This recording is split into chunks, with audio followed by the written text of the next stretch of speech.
Oh yeah. So, Gran Turismo 7 is getting a Spec II update over 18 months after it launched. So it launched last March 2022. It is now November 2023. And we're getting a Spec 2 update, which is update 1.4.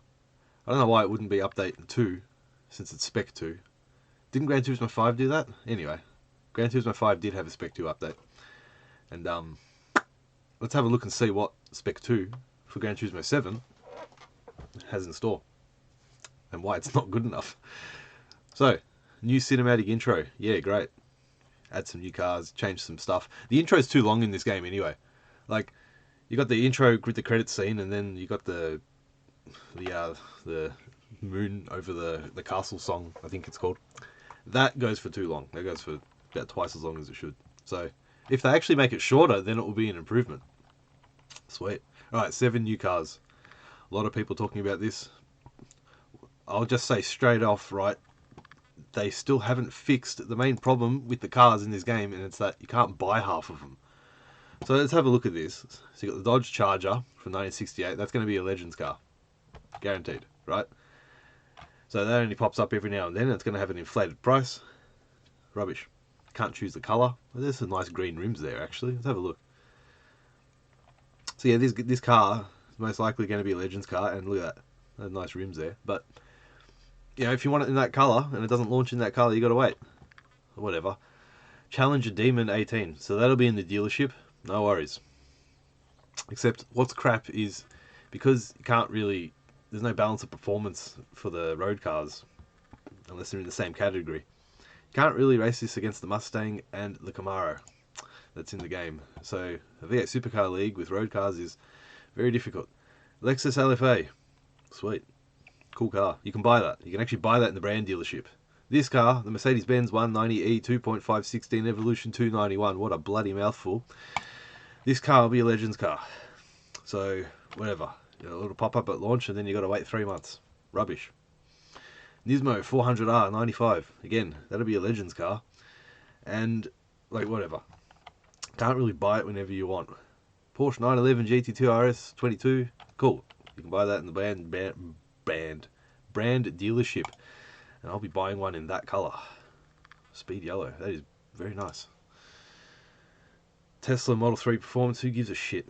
So, half of these cars, yeah, you can't buy them just, you know, whenever you want. They've got to fix that with the game. You got to make it so all the cars are in the brands and dealerships, and you got old cars as used cars, like whatever, but have them all available. Even if we still have to pay for them. And fix the pricing on some of the Legends cars, jeez. Alright, look at this bullshit. Snow track. Okay. So that's the new track for the game. We're going to get 3 configurations for it. Lake Louise, long track, short track, and tri-oval. So let's have a look at this. This is the long-awaited edition of a snow track. No one's asking for a snow track, guys. The rally mode in this game is bare bones and shouldn't even exist. The resources that have been put into this game should be reallocated regardless, but rally cars, nah. Barely any rally cars in this game. Half of them are fantasy cars because you haven't got enough real cars, and there's not enough sort of tracks anyway, and then like there isn't a track configurator anyway, like a track creator like there was in Gran Turismo 5 and or 6. So at least you could do point-to-point rally stages in that game. That's cool. Dirt 4 you can make your own rally stages somewhat with the track creator. Can't in this game. Rubbish. Anyway, Lake Louise, located in Canada. It's a fully original track set inside a fantasy ski resort. Long track contains everything, low speed, high speed. Alright, so there's a snow track, you've got to put your snow tyres on. But they don't give you a new rally car to use for that track. Like, you got to use either the Group B Peugeot, the Audi, and what else, and all the fake cars, like the NSX, or the Mustang. It looks nice though, hey, doesn't it? When this thing loads. Alright. Yeah, you know, the game does look nice. It's got nice graphics. There you go. So, one of the real cars, the Audi, it's chasing one of the fake cars. I think it's the...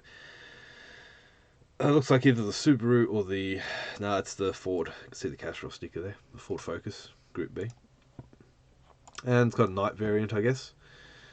But you still can't choose the time of day on these tracks. You got to choose morning, afternoon, evening. Like, what rubbish? And then half the time in a multiplayer race, it doesn't even load properly if you choose twilight. It's still probably dark. Anyway, I'll get to that. 3 extra menus will be added to the cafe. No one cares.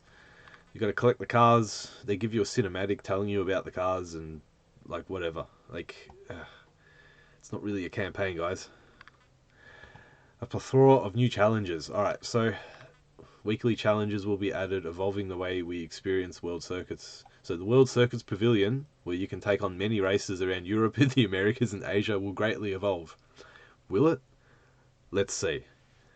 In Spec II, there will be 5 standard level and 2 expert level races added. Plus the arcade race will evolve into the quick race and made easier to use. So they're only adding 7 events. Cool. Also, in addition to the standard AI drivers on the PS5 version, it'll be possible to race against Gran Turismo Sophie. We'll get to that in a sec. Right? It's Gran Turismo Sophie, the prototype racing AI. Yeah. So there's new weekly challenges. You can race against Gran Turismo Sophie, and there's a handful of new events. So nothing really spectacular.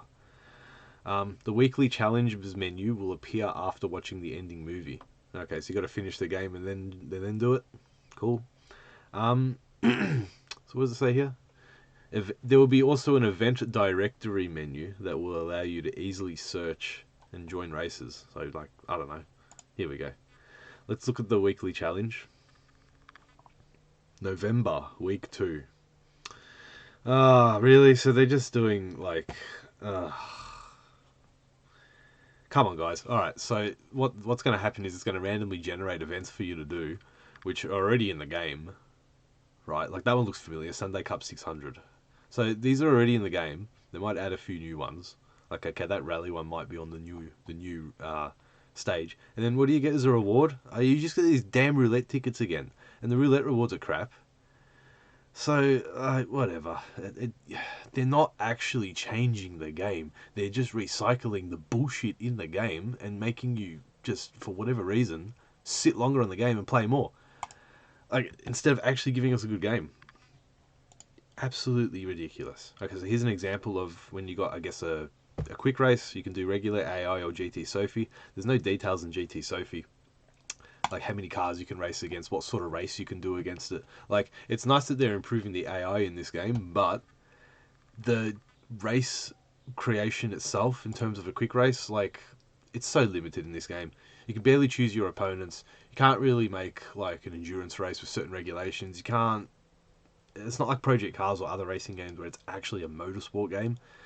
This Gran Turismo is stuck in this weird realm where it's like an arcade racer with awesome graphics and it tries to be a simulator, and I don't know. It's a bit weird.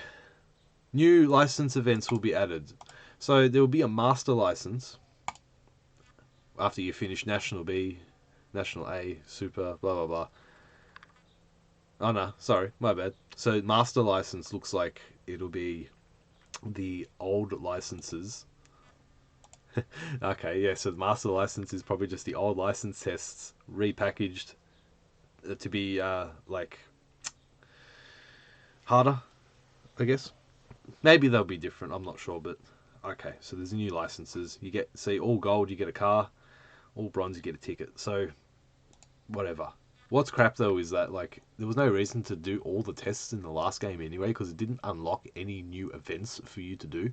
So at least in the old Gran Turismos, if you had your S license, you could do the endurance races. There's no endurance races in this game. There's no game really in this game. Okay, so the meeting place evolves into the paddock. I never really used the meeting place, so I don't really care. This looks kind of fun. They should add this to the lobbies though, like the multiplayer lobbies, where you can just sort of see everyone's car and, you know, have some fun shit like the emojis. Yeah, that's great. But yeah, like put some of this stuff into the multiplayer lobbies. Who cares? Yeah, as well as zoom in on specific cars. Yeah, I mean, there's a lot of features they can really improve on. Like for example, in this case, yeah, you can probably, can you even just open up the players' cars and look at their car and zoom in and look at the livery and stuff with like a free camera, like with the joystick, or not? Because you can't do that in multiplayer either. Like if you set up a server and people join, you can't exactly look at their car. Like you get this little thumbnail on the menu screen. Like, okay, if I'm running a league race, which I do, and I want to see someone's lobby, someone's livery, Can't really look at it, you know? Like, you gotta wait until you see the replay. Anyway, there's a lot about this game that's just rubbish. You could turn it into an entire series. Now, let's look at some good fucking news about this update. Up to 4 players will be able to race in split screen. PS5 only. So not only have they hopefully fixed 2-player split screen, but they've added 4-player split screen. That's nice. So yes, so 2-player split screen will be updated to accommodate up to 4 players. You can split the single screen into 4 sections, well, duh, and have them on the same monitor or TV. So, you know, this should have been in the game at launch. It's taken over 18 months to fix a basic feature which has been in games for decades. And, like, even though I haven't played split screen or multiplayer a lot in the last 10 years, in terms of, like, local multiplayer, features like this were just normal back when I was growing up, 90s and early 2000s. Like, it's not hard. Games these days make it difficult with account logins and stuff too. Like with Call of Duty, you can't just play split screen normally. You have to have an account and, like, what rubbish. At least this looks like something that's a bit more old school and should work. But yeah, it should have been here at launch. Yeah, they had 9 years to make this game when it got launched. Over 10 years now, because 2013 is when Gran Turismo 6 came out. So this game has been in development for 10 years, guys. Keep that in mind. Gran Turismo 7 has been in development for 10 years because Gran Turismo Sport was just a prologue for 7. Alright? Like, these guys, these bullshit artists online who talk about, like, oh, you know, they only had 4 years to develop the game because of sport. Yeah, but everything in sport is in this game. Like, literally. Gran Turismo Sport is just sport mode and then time trials and, like, a dealership. This game's got all that. And then it tries to have a campaign on top of it. Yeah, not great. Anyway, why do I play this game? Because I do league racing, like, if you're wondering. I don't play this game single player. There's nothing really to do. Photo mode will be updated to have some shutter speeds. Cool. I mean, the photo mode is good in this game. The graphics are nice. The photo mode's nice. Some good things about this game, like the livery editor and whatnot. A new escape spot will be added at Tokyo office for Polyphony Digital. Cool, I guess, yeah. A new dashboard. I mean, this is already in the game. Like, this dashboard's already in the game. And, like, okay, so it's just changed a bit to give you some new information, which no one gives a shit about because the game's crap. Like, Music Rally. Who cares about Music Rally? This guy does. He's completed it all. Jeez. I mean, whatever. Yeah. Thank you for your support, and we hope you continue to enjoy Gran Turismo 7. Yeah, not really. I mean, I put up with it for my ETGT League, which is part of the Extra Tasty Racing League, which you guys should check out. But, yeah, that's why I know this game's shit, because I do play it weekly. So let's dive into a bit more with some of this, right? So as we said with the World Circuits, they're going to have new events. There's only a handful, though. There's 5 new regular events and 2 new expert race events. Like, what are the expert races? Who cares, right? 5 new regular events. There'll be a World Touring Cars 900 at Trial Mountain, Nürburgring, Suzuka, and Autopolis. Okay, so has Bathurst got a new one? Because Bathurst is severely lacking. Yes, Bathurst will have an expert race, GT3 Cup Group 3, Mount Panorama. Yay, so Bathurst is going to have, what, 2 races now? Yeah, okay, so there's a handful of races. GT Cup Group 3, I'm guessing that's probably like a 20-lap race or something like that. That's some decent venues. Cool. New event directory button. Top right-hand corner of the screen, so you can find any events you can enter. Okay, so I guess if you've selected a car, it can show you which events you can enter within the car. And here's an event directory. I mean, like, the events aren't fun though. Like, who cares? You jump in, it's like a 5-lapper, and there's no damage, and you start 16th, and whatever. Keep on racing with the weekly challenge. Yeah, no. Weekly challenge can suck my dick. See, weekly challenge is just recycled from the game. It's same crap. They haven't changed the core game. You guys need to fix the racing aspect. This is why I do league racing in the game, because you try and race against opponents with races that are set up to be kind of a normal race.